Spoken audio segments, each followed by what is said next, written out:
Dunn, N-A-T-A-S-H-A-D-U-N-N. And I want to start by saying this is South Shore. These are neighbors. Yes. These are invested stakeholders. These are friends. We have a few of our Woodline friends here that are also neighbors. We love our community. And there's a misperception that the black community just sits around and allows violence to happen, and we don't care too much about the education of our children, but we do.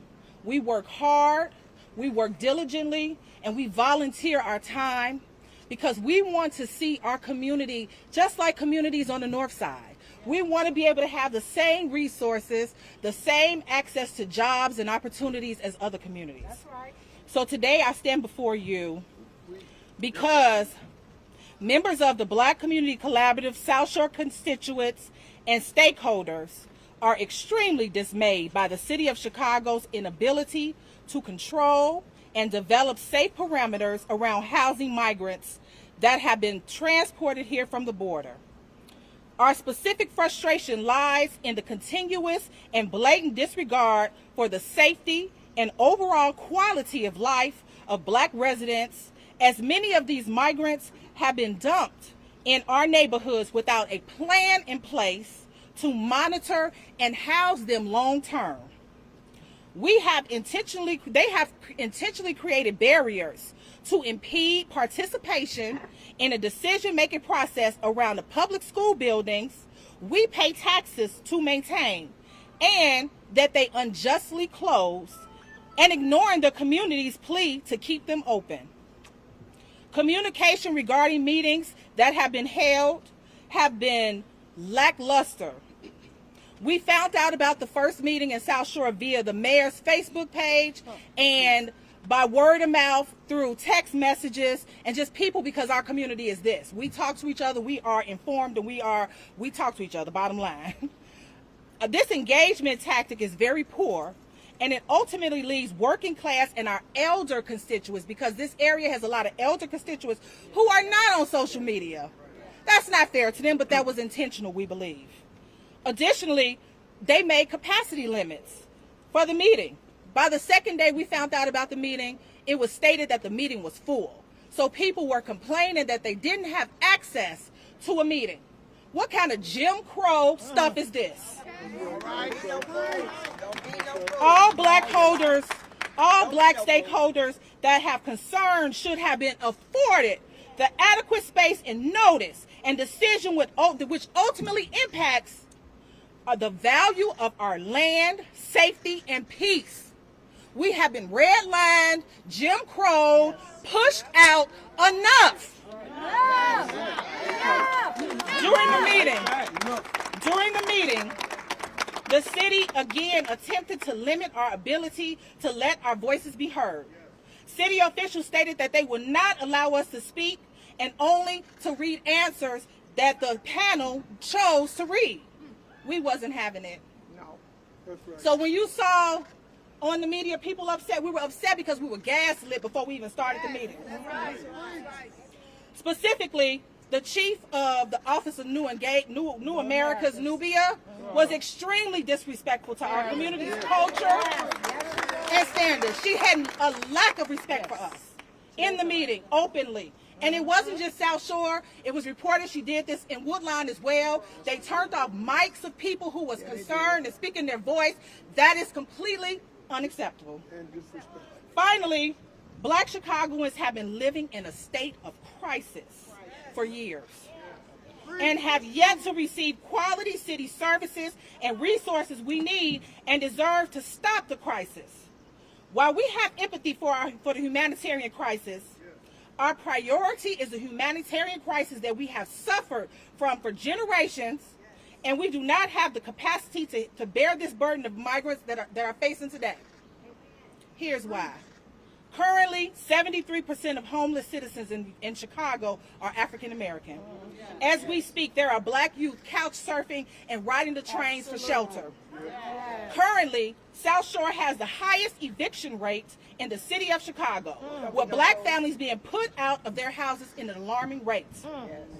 77% of homes that are foreclosed due to taxes is African Americans in Cook County. Currently, 78% of homicide shootings victims are black people. Rest in peace to the officer that just died. Rest in peace to Jaya, my son's classmate, Hadia Pendleton, and all of the innocent black children who have died in the streets of Chicago, and the city have yet to stop it. 90% of schools that were closed without our input, without our feedback, although we showed up like we showed out over there at South Shore, they ignored us. Was closed in our community. 90% of those schools. Between 5 and 12% of students in the South Shore neighborhood elementary school read proficiently. These data points is why we're upset. This is not about the migrants. This is about the entire city of Chicago ignoring our community. And this school belongs to us. Why? Because we fought for this school. We fought for it, we paid for it, and the alderman said she would give it to us. We allowed her to have the police academy here. Most of us didn't want it, but some of us did, and we let it go. But this time we can't let this go. We cannot keep letting go the fact that these are our communities. We're standing strong to make it a good community. And we expect the city, the state, and everyone to provide us humanitarian aid. We expect the city to work with us in an effort of creating an Office of Black Americans to address these issues. We need representation. So right now, I'm going to actually introduce you so you can learn further about our lawsuit. We had to do this. We were forced to do this. You know, it's enough for us talking. It's enough of that. We can't continue to let our elected officials lie to us. So I would like to introduce to you Frank, our attorney. I didn't want to butcher his last name. Avila. Frank Avila. Thank you very much. My name is Frank Avila. A as in Apple, V as in Victory, ILA. And I'm here today as the lawyer for our plaintiffs, and many more are coming. We have Natasha Dunn, Mr. Jones, and we have South Shore neighbors. And everybody here wants to be a plaintiff. Now, I want to start by saying this is not anti-immigrant, this is not anti-migrant, this is not anti-refugee. It is not. It is not. However, it appears that besides downtown, the second most biggest locations where they're putting refugees, migrants, immigrants is into African American areas. And that has to be addressed where it has to be put down in a more allocated area across the city and not just in African American areas. I personally am for DACA. I'm for comprehensive immigration reform, and I think we should treat everybody humanely and allow asylum seekers to come in. But that has to be done in a fair manner where they're not being overburdened one community. Moreover, there's an equal protection argument that we have people here in this community, African Americans, some that are low income, some that are not, that have had a lack of services. And we have defunding of these communities. Some people think there's a conspiracy to push people out. And the fact of the matter is, that in 1983, the city of Chicago was somewhere between 38 to 44% African American. As we stand now, it's a third and shrinking. The school closings were mostly in African American areas. Everything closed. The impacts of crime and other factors, the rioting, the looting, the arson affected, again, besides downtown and the central business districts, Gold Coast, it affected mostly African American areas. So we're talking about areas that have been deprived of resources. Now, this school could have been repurposed for a community center. That's right. That's what we want. It could have been repurposed for a youth center. We talk about opportunities for youth, but we're not giving it them. That's right. There's also a due process issue. We want the refugees and asylum seekers and migrants to come in, but we have areas across the city where they could go. That's right. Not centralized in one community. We know a lot of them are downtown, and that's a whole nother issue that we could discuss, but not today. but most of the rest of them are coming to African American communities. Now, there's also an issue of due process. And what that issue is there needs to be community participation and community input. If we're talking about migrants and asylum seekers that came from violent nations, that came from war, that came from poverty, why are we putting them in an area where they could be further traumatized? In high crime areas. So it's not just about the people here, it's also the refugees and the migrants and the asylum seekers and the immigrants themselves, because you're putting them in areas where there's a different culture, a different language, and they also are in an area of high crime. So we're further traumatizing them, those who may have PTSD or other issues. I'm open up to any questions or anything else, but I just want to say that I know that some in the media, some politicians will call this anti-migrant, will call this anti-refugee, will call this anti-immigrant. And it's not. But what it is trying to get some fairness. One last thing I want to say is that many of us here have parents, grandparents that were immigrants, some even undocumented, depending on where people came from. My grandparents were undocumented, but when they came here, they did not get $7,000 per month per person. They worked. They worked. Whether it was Mexicans who came from Mexico or Polish Americans who came from Poland, whatever the undocumented immigrants came, they came to work. And we cannot afford a $51 million budget when the city is hundreds of billions of dollars in debt. Pension debt, unfunded pensions, and we're talking about underfunded community with closed schools, with closed programs, with closed social services, housing issues, and the like. Natasha told you all the statistics. I won't repeat them. But when you have that many evictions and bankruptcies and crime and other issues, there are social services that are needed for low-income residents, whatever their race, for African Americans especially, who are more acutely hit in their communities, for veterans, homeless veterans, and none of these resources have been made available. So while I think that we should be open to helping people, that putting aside $51 million in a budget of a city that's billions of dollars in debt, that cannot even fund their pensions, and have people leaving the city of Chicago and businesses leaving the city of Chicago, that we cannot afford to have $51 million spent. That doesn't mean no money should be spent, but $7,000 per person per month is excessive. And that we need to address these budgetary concerns. All right. I'm going to let some other people speak. I'm going to introduce you, Jimmy. He's one of the plaintiffs in the case. Good afternoon. My name is Jimmy Darnell Jones, but please reference J. Darnell Jones. That's J. period. D-A-R-N-E-L-L Jones, J-O-N-E-S. I come to this podium today with a flame that burns on the necessity of self-preservation for this community and communities like this and every other city in this country where our voices actually have power.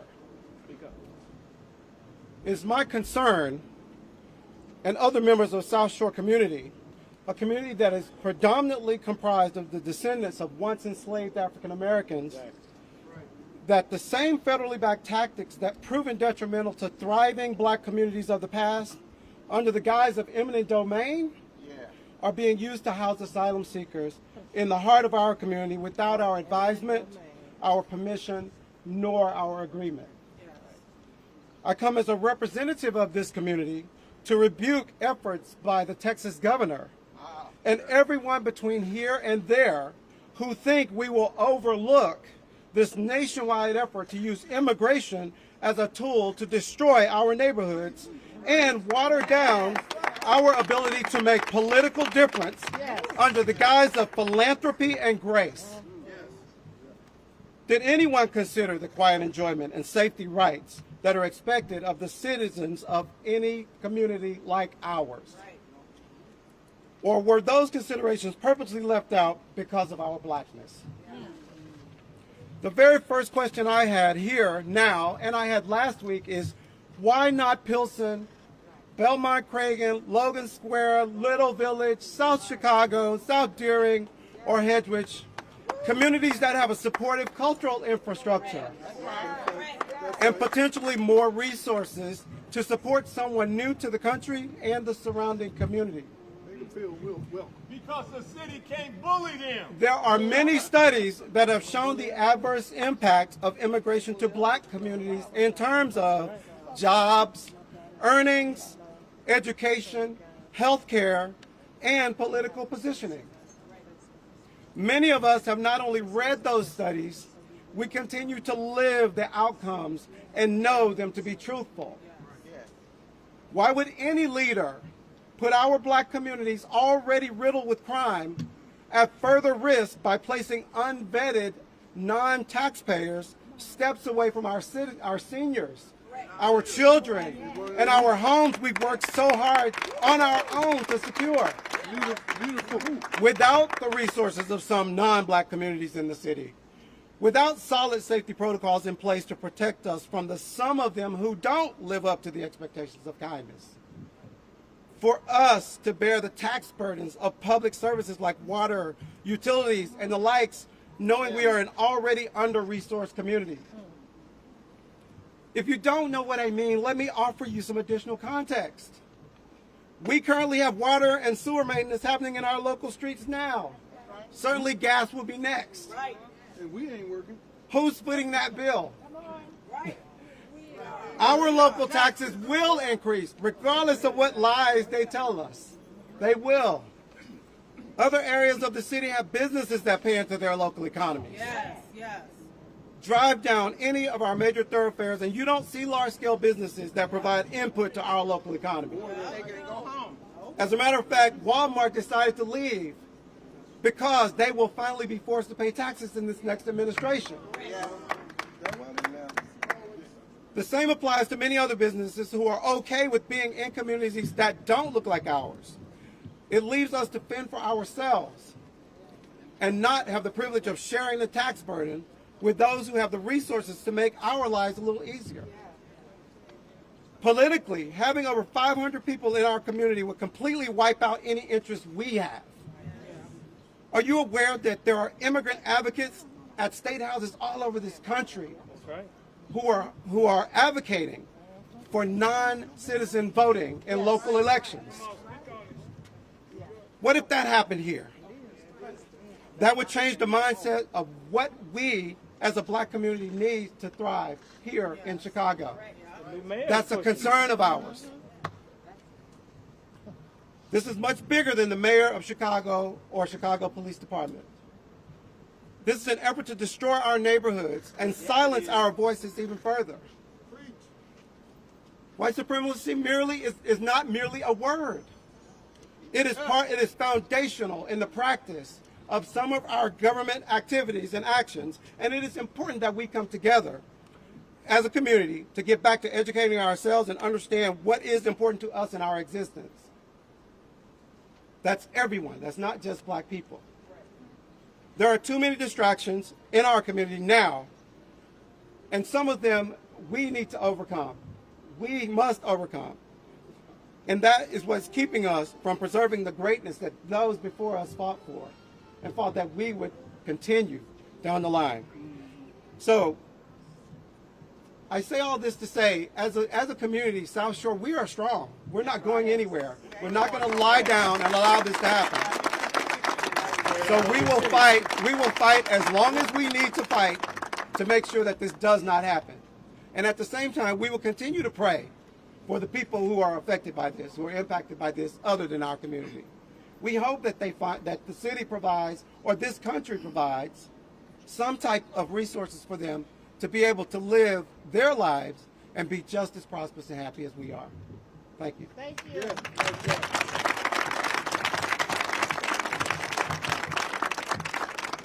Hello, my name is Brian Mullins. I am a member of the Black Community Collaborative, also representing the Black American Voter Project. So I want to piggyback on some of the things I already said. we recognize here that this is a larger issue than just South Shore. I'm a South Shore resident, but this is also a Chicago, a statewide, and a national issue. We all understand Title 42 is expiring. So they're expecting between 700 to 1 million people crossing the border. When you have a welcoming city like Chicago, we should expect at least 100,000 people to be coming here now, minimum, right? And we understand the situation that the incoming mayor is in, but we ask him to consider us to go ahead and push this office of Black Americans here in Chicago. I want to give a couple updates. At the state level, we have been working with the Black Caucus officials to bring equity and capacity building to Black institutions on behalf of the governor of Illinois. The Black Caucus is on board with it so far. We only have 2 other elected officials that I know of. State Representative Marcus Evans has sent a letter of support, and then we have Alderman David Moore. And he stood up yesterday as, even though our own alderman here in the A Ward, Michelle Harris, stood up and told us that she was against it, she voted yes for the allocation of the $51 million 2 days ago. There was only one Black alderman that didn't, and that was David Moore. So salute to David Moore and Marcus Evans. But for us here, we are now going to continue the effort to talk and fight with our own elected officials to represent us. Who are they talking to in Springfield and in City Hall? What are they fighting for? Because it's definitely not us, because they're not here. They're not on the news standing up for our issues. They're not in the community, except those 2 at least made statements. So our effort is a continuing effort, again, to take back. We are 30 years behind, but we are here now standing together to move our community forward. Thank you.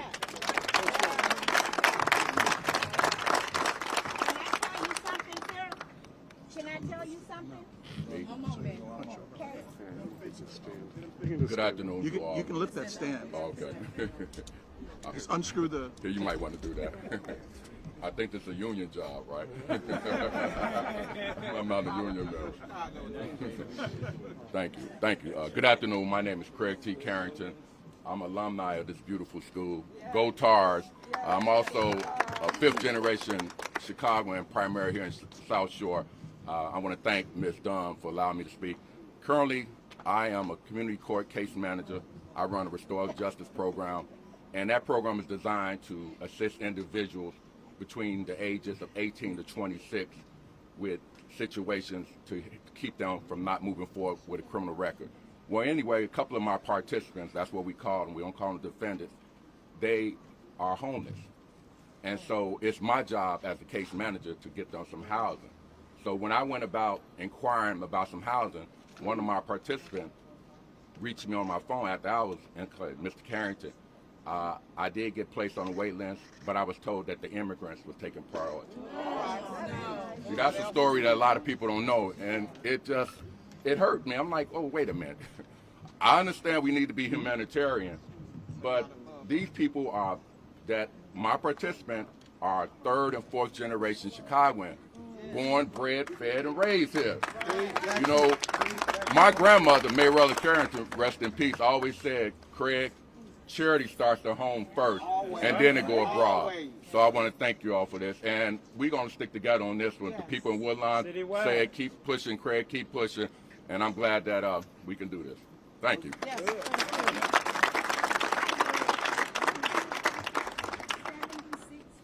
Good. My name is Tyrone Muhammad, Executive Director for Ex-Cons for Community and Social Change. So I won't even focus on the issue that they focused on. One of the main issues were that they have allowed, they said when the police was here, Natasha, that they was going to allow us to use this building to deal with our children, our at-risk youth that has terrorized and victimized our elders, our women, and our children. To use this facility to also have a safe space for our children to work while the police was training. I say that didn't happen. I'm going to say to Chicago and the world, it is unacceptable for black men and boys to only have graveyards and prisons as their lot. You have as a person who represents my constituents of formerly incarcerated men who's trying to amalgamate back into society to live a successful life, 18,000 ex-cons in Chicago is homeless. And we have a whole state and a whole city that talks and profess public safety. If I don't have a place to live and I'm unemployed, then you all become victims. So we don't even solve the issues of homelessness for our returning citizens. Yet we want them to amalgamate back into society safety. I'm starting to believe that terrorism in our community, along with redlining and Jim Crowism, is encouraged. We perform acts of bravery, formerly incarcerated men and those that's out here serving and doing violence intervention. I'm telling you, this shouldn't be a big issue, but it is. We take guns and bullets off the streets and it don't even make the news. Wow. Yeah. It don't even make the news. But this is a national issue. For who? We can't continue. We are at war, people. Our communities are at war. They are violating our communities, and we asking that we across the country, and we asking and we're demanding for office of Black America, or whatever you want to call it, to deal with issues like this. That's right. That's right. So I'm gonna fall back, Natasha. Come on, Mama. Can y'all, after this, can we ask some questions? Yes. Okay. Okay. Thank you. Speak loud, Mama. Okay. Hi, everybody. Hello. I live across the street. Okay. 7644. Been there 35 years, okay? Today I came home from doing my shopping. I had to go into my purse, get my ID out, show the police person where I live to get into the alley to go to my garage. Never in the 35 years have I had to show my identification to park in my garage, where I pay the taxes, a lot of taxes. I don't like that. I don't like that. I'm not going to do that again. Please, neighbors, come and get me out of jail. I'm not going to do that again. Thank you for listening.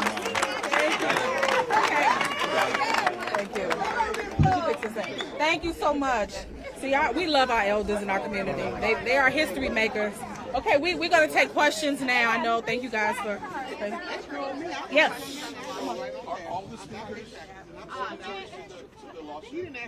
They are or will be. Not all of them have been because we filed the lawsuit. We should be having a hearing tomorrow or Monday. I've spoken to the clerk of the judge who will hear the case that's been assigned the case. And I believe that Natasha has given you a copy of the case. Can you explain the grounds of it? Sounded like a portion of it has to do with the lease, the Chicago Public Schools in the city. Correct. So part of it is a technical argument on zoning and the lease that we believe it's a violation of the lease. Well, that the lease is meant for a certain purpose, and now we're going outside that purpose. That the lease is a contract, a legal document, and they're going outside the terms of the legal document, number one. Number two, it's a zoning issue that this is not zoned for residential housing. That's correct. Yes. That's correct. And so we're violating the holding laws. Now, if one of the groups here said we want to house at-risk kids, we want to house homeless people, they would be stopped. They would not be allowed to do it. And I also want to say, I know that some of the progressive aldermen and elected officials are my friends. Some of them will criticize this, but they're not taking the refugees. That's right. They're blocks. So they're NIMBY progressives. They're hypocrites. A lot of the so-called progressives and socialists and who voted on things like this, and I'm not against it, I'm for it, but I believe that the cost is way too high for the city that's budgetary issues are too high, and I believe that a lot of these people who want programs like this are NIMBY. They don't want it in their backyards. they're hypocrites, and they're not consistent. So we could put these things in Ravenswood, in Wicker Park, in Bucktown, Jefferson Park. okay. That's one quickly, since the meeting of last Monday, what is the latest response that you're getting from the city and the mayor's office? We reached out to ask, is this location still on the table? We have yet to heard back. What is your understanding? My understanding that it's going pretty fast. I'm hoping our TRO has slowed it down a little bit, but the city has not talked to us, and I think that's one of the problems with the city in general and with this mayor in particular. And this process and these officials in particular is they're not getting community input. They are not getting community involvement. You need involvement from the community. There are communities that I'm sure would be better conducive, that might speak the same language or have a similar culture, but you're putting people in high crime African American communities that are it's just for resources. that are already starved for resources. You know why? And a community that's fearful, they're already being pushed out, and statistics show they are. Now, one could say that's on purpose, one can say that's not on purpose. It's called systemic racism. But whatever it is, that's a legitimate concern of the residents. It's a flaw in the system that continues to create these types of barriers and outcomes for black people. That is called systemic racism. We've seen this before. We've seen this tune over and over again. What we need to be doing is calling for an immediate stop on all. That's what we've done with the TRO. City Well, the TRO only deals with this school. That's so we're clear. We're only talking about that. Legal involvement only talks about this issue in terms of this school. Other areas may be better. Other communities may be better. And other communities may be more conducive, may be safer, they may be better locations. Now, are you seeking an injunction for the shelter not to open here, or is there any other relief? No, just here, not opening here. No, that's what like. On top of that, as it relates to this building, are you looking for any other relief? Well, I mean, I think we're not asking for legal relief per se, but I think the next step is this should open back up for some kind of center for the community. Whether it's a youth center or a senior center, a youth center or a senior center, or it could be both. It's a large building. You could have seniors, half for youth. It could be for, it could be various programs, sports, whatever. Supplementary education, tutoring. Fine Arts Center. South Shore is the only center in the city that don't have a fine arts. Fine Arts Center, music, art, vocational programs, barbers, chefs, whatever it is. Music. And could you share a little about what personally drew you to take this case? Well, I took the case just because I'm close to some of the plaintiffs and some of the people involved are my friends. They asked for me to be involved, and I find it puzzling why they've chose areas that have the least resources, that have no community input. I believe in democracy. I believe that communities should have input on what's coming into their community. I'm for refugees. I'm for immigration. I'm for DACA. I have cousins, uncles, my grandparents were undocumented immigrants. Some legal residents too that came with the railroad, or legal immigrants also. My grandfather became a citizen because he served in World War II. So but also what I do know is none of them received government aid. And $50 million preserved, and that $50 million could easily turn into $250 million if you get 100,000 more people here. And we're talking about a city that is not in the black. That's not meant as a pun or anything, but in the surplus. Are there any other questions? Are there any other questions from the media? Any more questions? You know, I've been in this community for 56 years. I've lived in the same house for 56 years on Packard. I have seen this neighborhood when Gramson's and all those stores were on 71st Street, and I see it now. This is I don't care what you want to try to call it. I don't care why they want to fix it. This is a systematic process to move us out. Without a doubt. Every day. I get 3 or 4 phone calls about, do you want to sell your house? No, I'm not selling nothing. And I keep telling people, you don't have to move. If you sell, they gonna come in. If we don't sell, we gotta stand strong and go. That's right. You're just getting started. If they move, we don't sell. They won't put Okay, so a washroom over there in the football field. We've been begging for it. Wow. There are people who are selling their homes because the community has no choice who play in that place over there but to go in the alleyway to take care of their business. We have a swimming pool in South Shore High School, which has not been used forever. Last year, they said, we don't have enough lifeguards because they have not been training swimming and lifeguards here in South Shore that has a state-of-the-art swimming pool, but they brought the police here to train them in swimming. So all of these resources that have not come to us, now you want to overly compensate for people who never lived here before, and we need to be taken care of first and foremost before anything else happens here. Well, thank you so much for you all. Everybody, again, this is South Shore, and we appreciate you coming out, but this is not just about South Shore, this is about all our communities in Chicago, Black communities in the country. Thank you so much. All right. Thank you. And I can get my contact information, so as we find out what happens with the suit, I'll give you information as that goes on.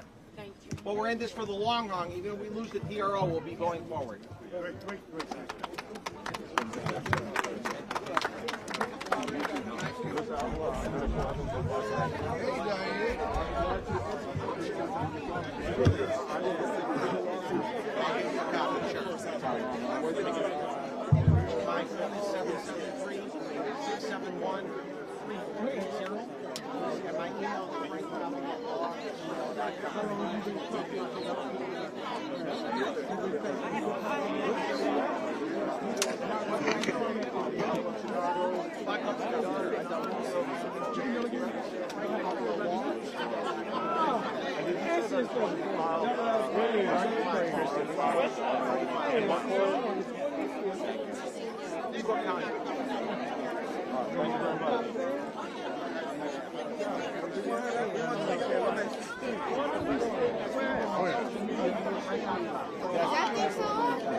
Brian.